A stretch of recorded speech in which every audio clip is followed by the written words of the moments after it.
In this video, I'll show you how you can remove virus on Google Chrome. Now the first step is you want to come here and search for Windows Security, because we want to make sure that we check if it's a virus on your PC or just on the Chrome. So open up Virus and Threat Protection, scan options, do a full scan, and after that do a Microsoft Defender offline scan. Once both have been scanned, it's going to tell you if you have any issues with your PC or not.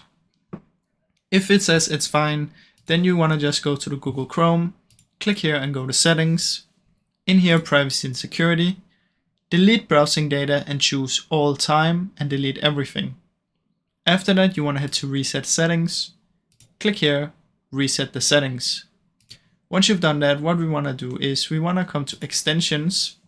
And in here, what we want to do is we want to delete every extension that we're not sure of.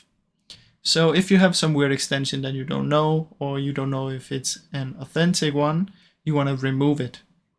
After that, you should head over to About Chrome and make sure it's being updated. After that, if you still have the issue, I suggest you just go and uninstall Google Chrome in your apps down here and then reinstall it. Now, I really hope this video helped you. If it did, please leave a like and subscribe, as it helps me out a ton. Thank you so much for watching.